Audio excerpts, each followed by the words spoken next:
Halo semua, berjumpa lagi bersama kami. Dan di video kali ini kami akan menceritakan program kerja kami dari hari pertama hingga hari terakhir bersama dengan dosen pembimbing lapangan kami, Pak Adi Surya Perdana, yang tentunya akan kami sajikan dengan berbagai macam video yang sudah kami dokumentasikan sebelumnya. Oke, selamat pagi. Kembali lagi bersama saya Erik Marcelino Simanjuntak. Saya di sini selaku Ketua Tim KKN 2 yang berlokasi di Kelurahan Wates RW 2. Sekarang kita bersama dengan DPL kita yaitu Bapak Adi Surya Permana akan menjelaskan bagaimana program-program kerja ataupun hal-hal yang telah kita lakukan di desa di Kelurahan Wates ini. Nantinya teman-teman di sini, anggota-anggota kelompok dari kelompok KKN kami akan menjelaskan program-program kerja mereka sendiri. Nantinya mereka akan menjelaskan bagaimana program yang mereka sudah ciptakan dan bagaimana kelanjutan dari program kerja tersebut. Semoga teman-teman dapat memahami dan menikmati bagaimana proses KKN kami berlangsung.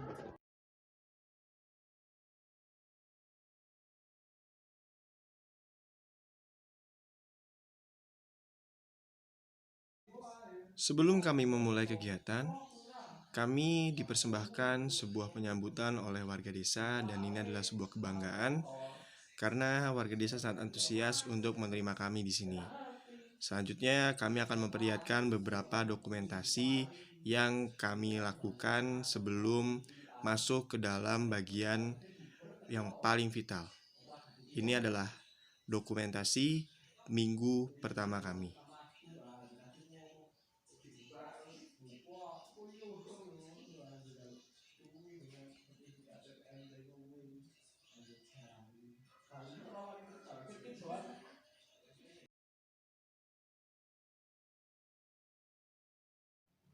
Jadi di minggu pertama, kami tidak jauh-jauh dari menentukan apa yang menjadi landasan atau program kami ke depannya.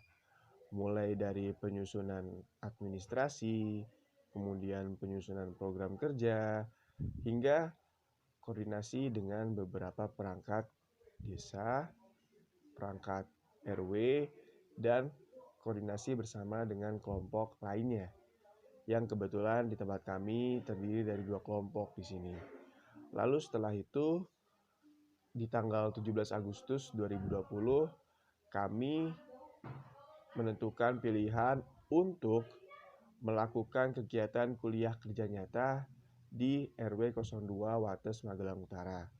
Kemudian di tanggal 18-nya kami mengikuti peresmian, dan di tanggal 20 kami disahkan oleh universitas untuk melakukan kegiatan kuliah kerja nyata.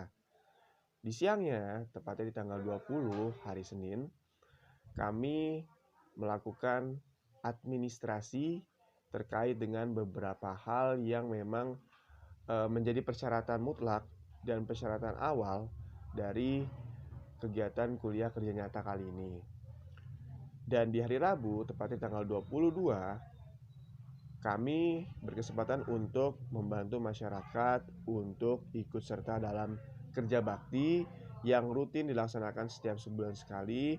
Dan kali ini kami juga melakukan sesuatu hal yang tidak jauh-jauh dari landasan awal dari program kerja, yaitu merancang program kerja dan merancang beberapa kegiatan yang akan kami laksanakan ke depannya. Dan setelahnya kami semua melakukan koordinasi satu sama lain, baik antar individu atau antar kelompok, agar tidak terjadi program kerja yang tabrakan. Setelah hari itu berlakhir, kami sebelum pulang diperlihatkan beberapa kebun hidroponik yang dikelola oleh masyarakat. Dan tampaknya kebun hidroponik ini menjadi suatu kebanggaan tersendiri untuk masyarakat di sana. Dan setelahnya, kami tepatnya di tanggal 24 Juli, kami melakukan suatu hal yang tidak kalah penting, yaitu menyusun proposal sebagai syarat administrasi. Dan di hari Sabtu, tanggal 25, dosen kami atau dosen pembimbing lapangan kami, Pak Adi Surya Perdana, datang dan mengecek apa yang sudah kami kerjakan dan apa yang sudah kami rencanakan.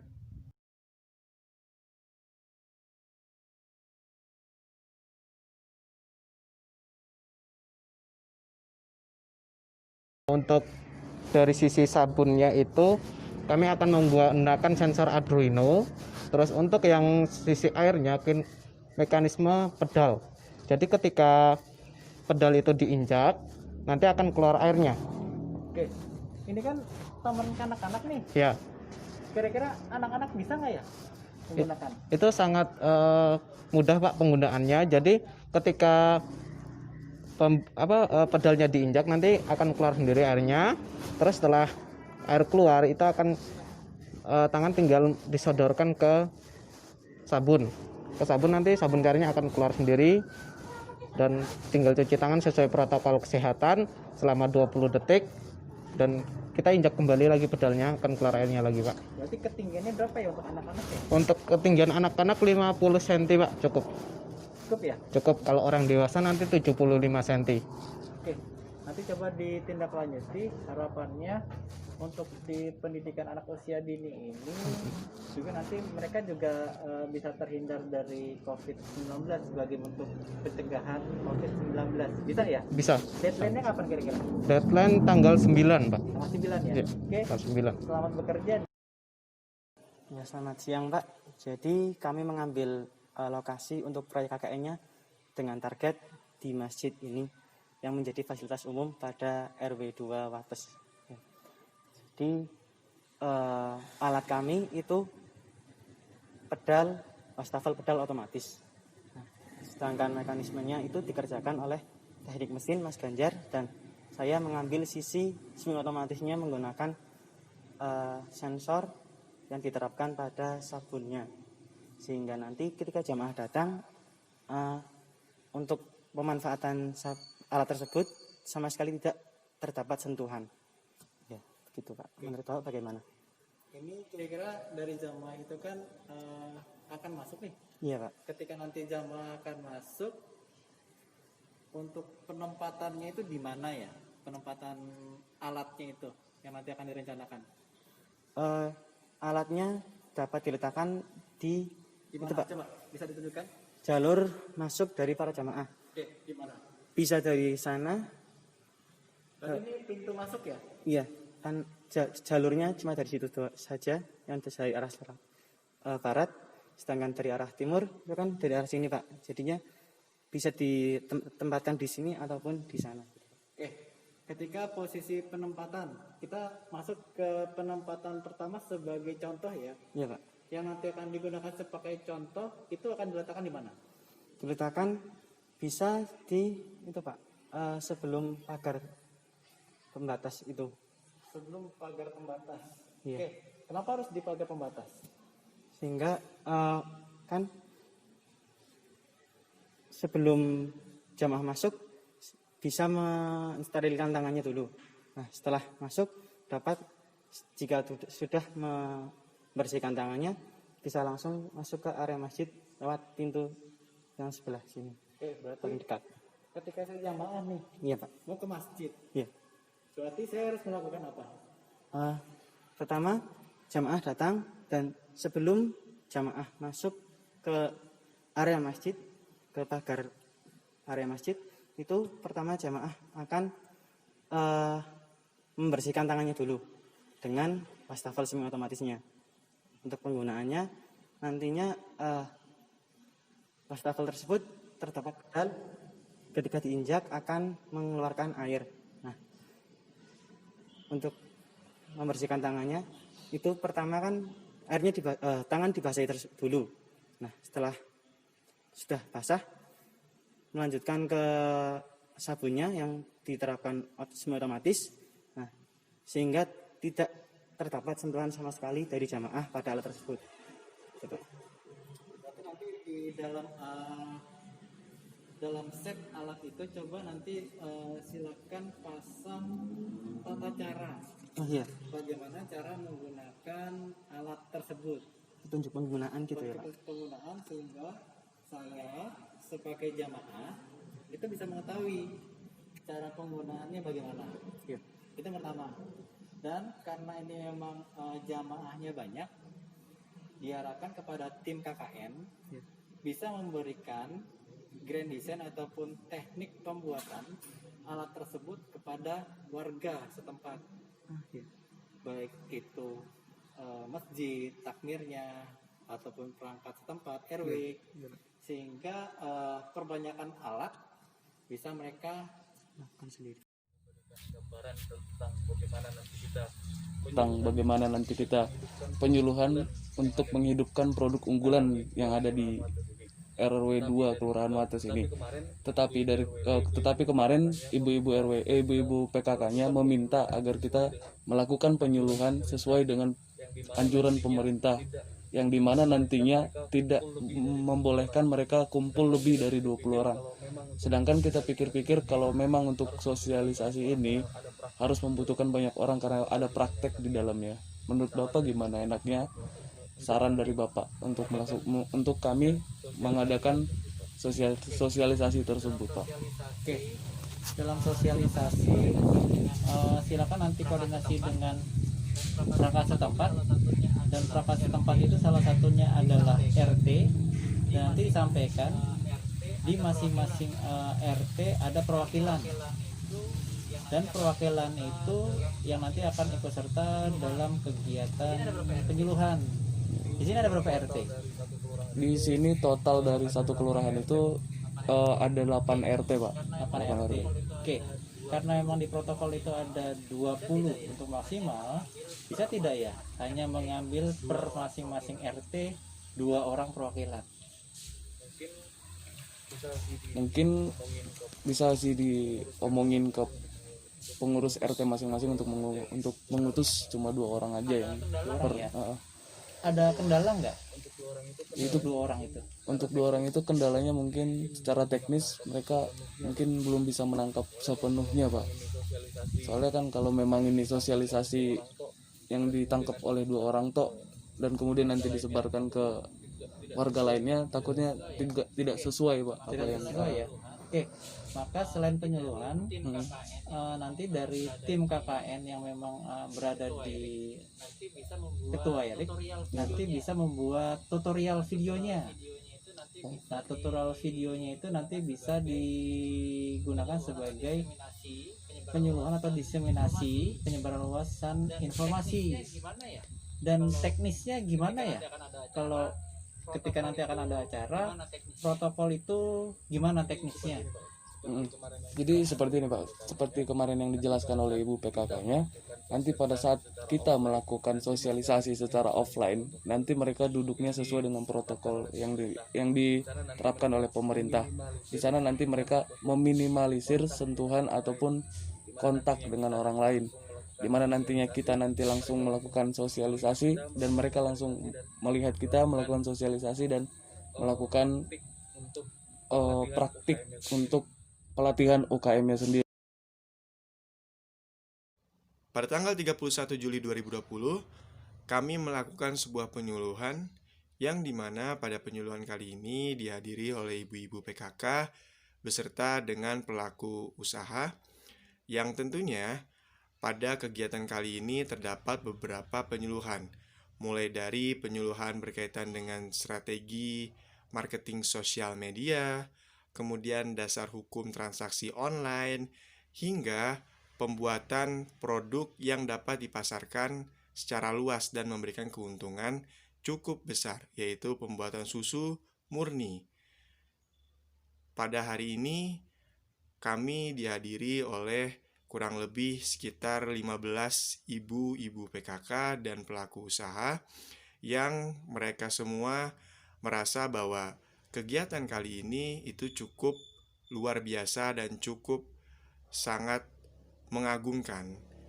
Sebab di akhir ibu-ibu PKK atau pelaku usaha menanyakan banyak hal yang berkaitan dengan produk yang berada di kegiatan kali ini, yaitu produk susu yang dipadu atau dibawakan oleh Mas Erik Marcelino. Oh ya, tidak lupa untuk kegiatan dasar hukum atau pendidikan dasar hukum dibawa oleh Rizky Akbar, dan strategi sosial marketing dibawakan oleh Mas Bikusuman Rohim. Pada hari berikutnya, kami melakukan perakitan alat yang telah dijelaskan oleh Khozim dan Ganjar, di mana alat tersebut adalah Pasemtis atau yang biasa kita kenal sebagai wastafel semi otomatis. Alat ini memerlukan perakitan yang cukup luar biasa, dan tentunya alat ini dapat meminimalisir kontak fisik secara langsung sehingga menghambat adanya peralihan virus dari satu pihak ke pihak lainnya.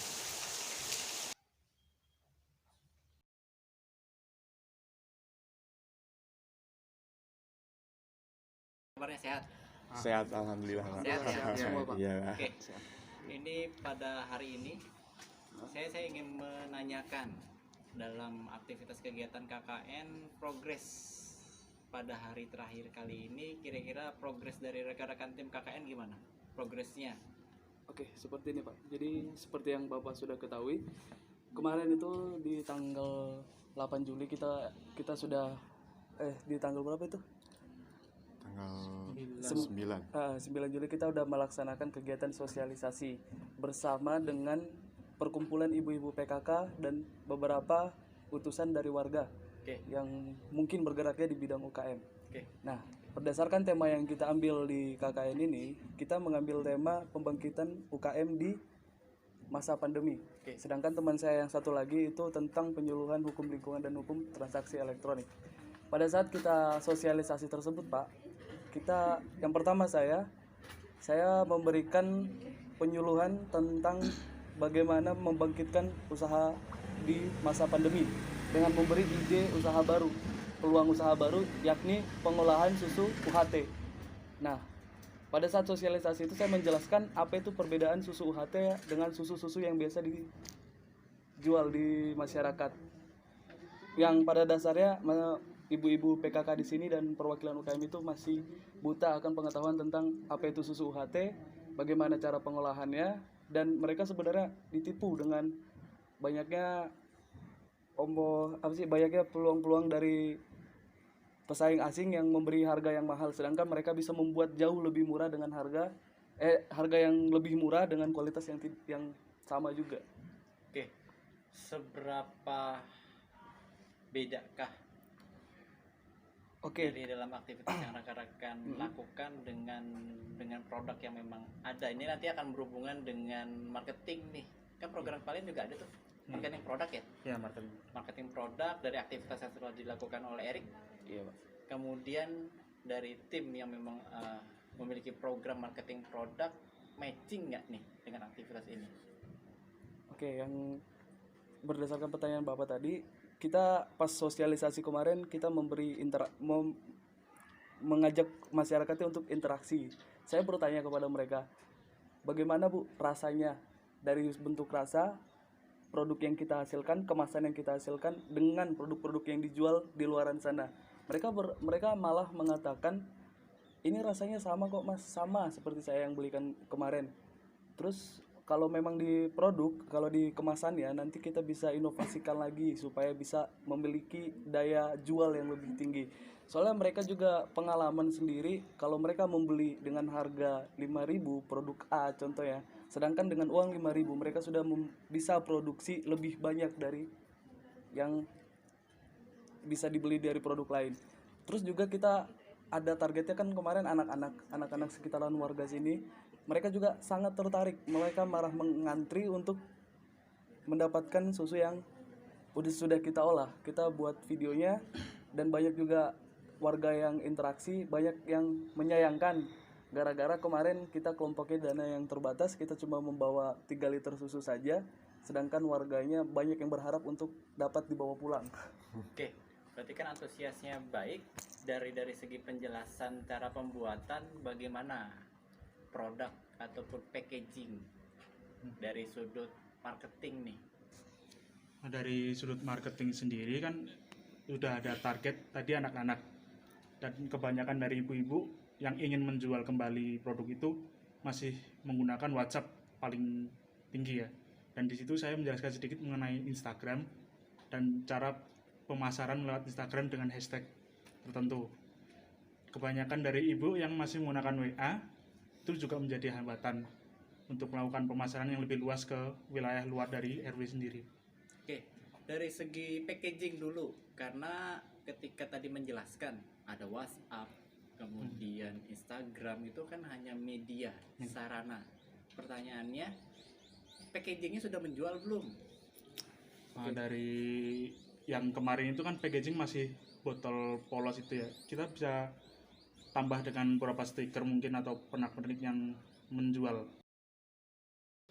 Pertanyaannya, ada tidak mitra yang memang bisa membuat packaging itu jauh lebih menarik dan meningkatkan nilai jual dari packaging itu sendiri?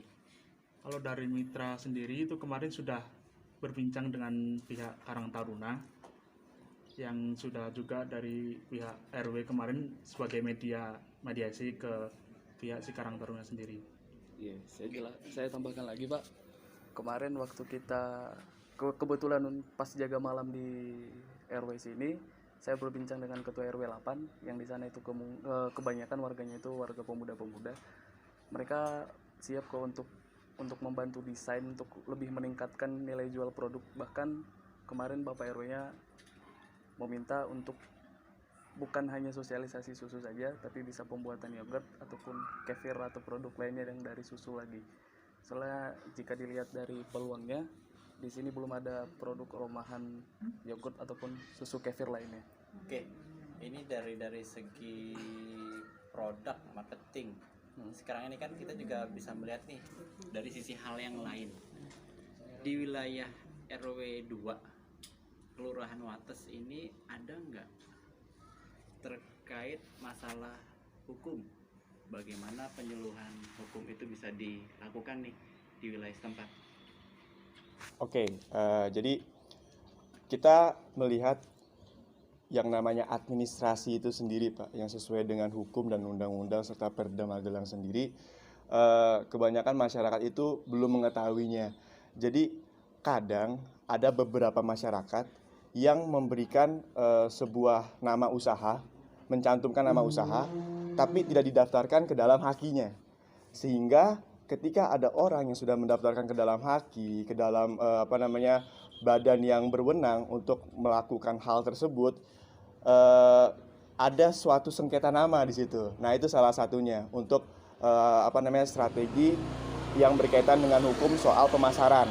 Selain itu, Mas Bikusuma juga menyampaikan pemasaran yang berkaitan dengan perdagangan online, dan kami menjelaskan bahwa yang namanya perdagangan online itu sendiri sudah diatur di dalam Kitab Undang Hukum Dagang, gitu, Pak.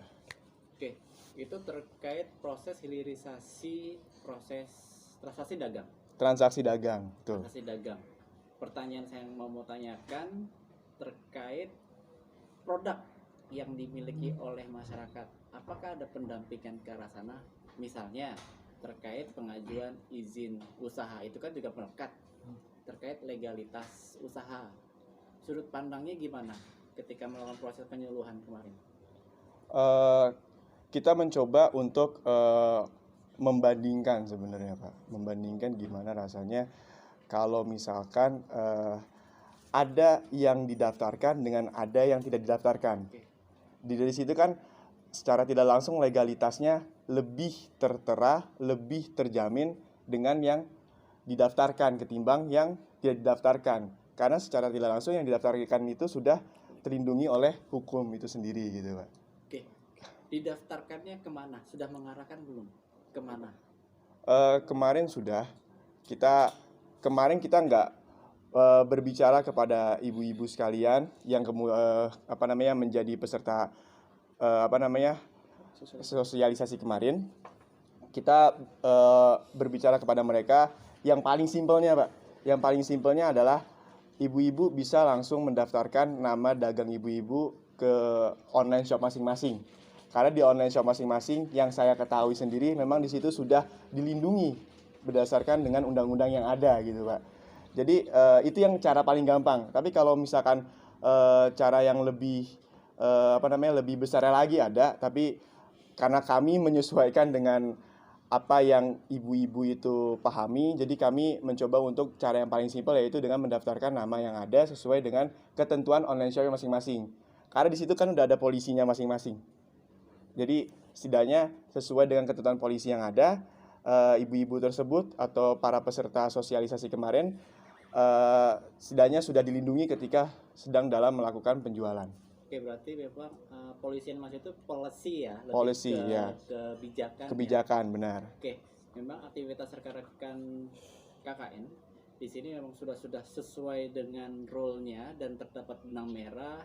Di sini ada produk mentah, kemudian dari produk mentah di packaging, ada jalur marketingnya, kemudian dibuat kekuatan legalitas usaha agar proses transaksinya berjalan dengan lancar, dan aktivitas itu memang menjadi hak milik dari pelaku usaha di wilayah RW 2 Kelurahan Wates.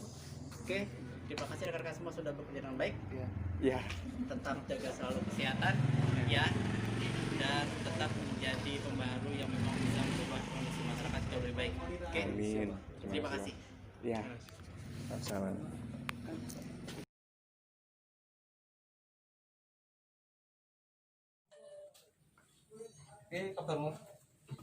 Piye kabarmu? Si urip. Alhamdulillah. Terus untuk mekanisme yang itu gimana? Mekanisme sensornya. Selamat datang Pak Adi. Selamat siang. Gimana kabarnya, sehat? Alhamdulillah sehat Pak. Oke. Jadi saya melihat alat nih. Jadi Iya Pak. alatnya sudah jadi ya? Alhamdulillah sudah Pak. Sudah jadi. Oke. Dan ini alat Untuk pencuci tangan wastafel semi otomatis. semi otomatis. Iya Pak. Oke. Ini alat sudah jadi. Rekan-rekan semua nih tim akan memasang di mana? Iya. Karena akan ditempatkan di masjid. Masjid Ya. dan di taman kanak-kanak atau TK Anak-anak. Nggih. Berarti alat ini akan dipasang di di Wates di taman kanak-kanak sama masjid. Iya di masjid. Iya. Iya. Lanjut aja lagi Pak. Oh, lagi aja. Nanti kan bisa Lanjut. dipotong-potong. Potong-potong. Iya. Baik. Kita Oke. mau lanjut di mana nih? Mau dipasang di mana? Oke. Ini alat ini bagus. Ya, Selanjutnya terima mau kasih. dipasang di mana? Selanjutnya akan kami pasang di masjid dan di taman kanak-kanak. Oke. Alatnya sudah tampak di sini. Ya. Ini bagus. Alhamdulillah. Nggih. Oke. Bagus. Kemudian dari segi tampilan oke, bagus. Yuk segera dipasang di masjid. Kita segera ke masjid. Silakan. Baik, Pak.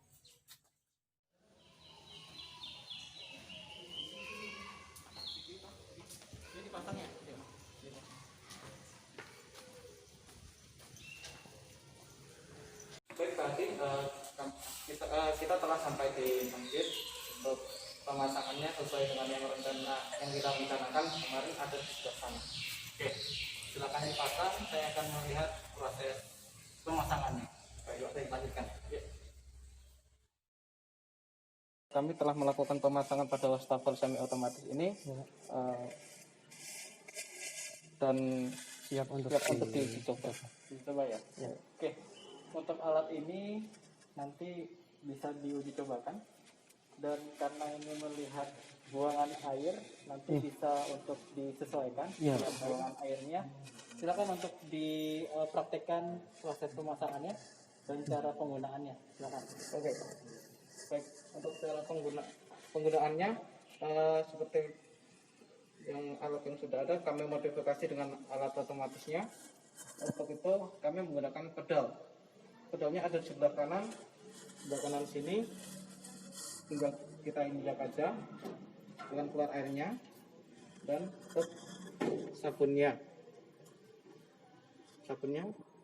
sudah keluar dengan 3 detik Akan mati sendiri. akan mati sendiri otomatis Pak.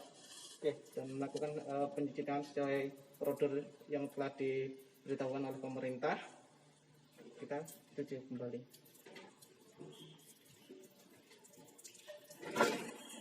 Baik. Oke, Ini terkait alat karena ini menggunakan sensor dan juga di sini ada baterai. Iya, Pak. Ketika nanti terkena air Ya. akan terjadi konslet. Kemungkinan aman, Pak. Aman. Untuk pengamannya terkait baterai di mana? Mungkin ada kabel. Iya. Jika kabel ini nanti tersiram air, Untuk kabel semuanya masuk ke kotak ini, Pak. Dalam kotak. Iya. oke, berarti nanti untuk on off-kannya di sini. Iya. Ya, untuk kabel on off. Dan baterai ini bisa diganti nggak ketika habis? Bisa Bisa. diisi ulang. Ini Di baterai charger, Pak. charger ya. Ketika charger, ketika nanti baterai ini rusak, bisa nggak diganti dengan baterai charger yang baru? Bisa. Bisa. Bukan alatnya, Iya, tetapi cuma baterainya doang. Bisa, Pak. Baterainya. Oke. Daya tahannya berapa lama? Diuji coba kemarin sekitar 2 hari kuat, Pak. 2 hari kuat ya. Oke. Ketika ini terjadi konslet ataupun keluar dengan sendirinya, apa yang harus dilakukan? Untuk itu lebih cepat dimatikan powernya dan dicek kembali agar tidak banyak yang terkonslet komponen konslet. Oke, berarti komponen konslet itu ada dan proses perbaikannya apakah masyarakat tahu? Untuk kami bekerja sama dengan pemuda setempat dengan Karang Taruna untuk mengatasi konslet tersebut. Oke, ini bagian dari alat cuci tangan ya guna menyesuaikan dengan protokol kesehatan di lingkungan masjid. Iya. Nah, untuk titik keduanya tadi disampaikan di PAUD. Di Iya, PAUD. Di PAUD. Oke. Nanti pada titik kedua silakan untuk segera dipasang dan juga disesuaikan dengan air buangannya. Iya, iya, Pak. Jangan sampai air buangannya ini mengotori lingkungan sekitar.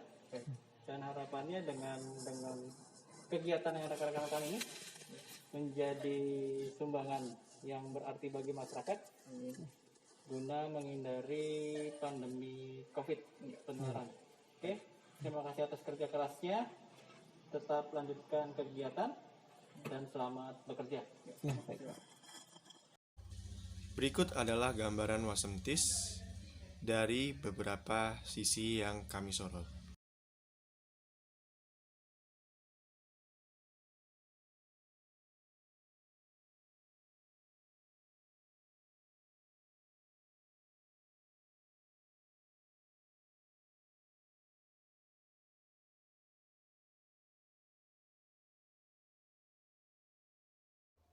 Kami semua sangat bersyukur kami bisa langsung berbaur dengan masyarakat dan kami diterima dengan sangat baik oleh perangkat desa, baik ketua RW itu sendiri dan ketua RT yang ada di tempat KKN kami. Dan ini menjadi sebuah pengalaman baru, menjadi sebuah inovasi dan motivasi kami ke depannya. Kami mengucapkan terima kasih sebesar-besarnya kepada Pak Adi Surya Perdana yang sudah membimbing kami dan sudah mencoba untuk mengarahkan kami agar bisa melaksanakan kuliah kerja nyata ini dengan sesukses mungkin. Terima kasih.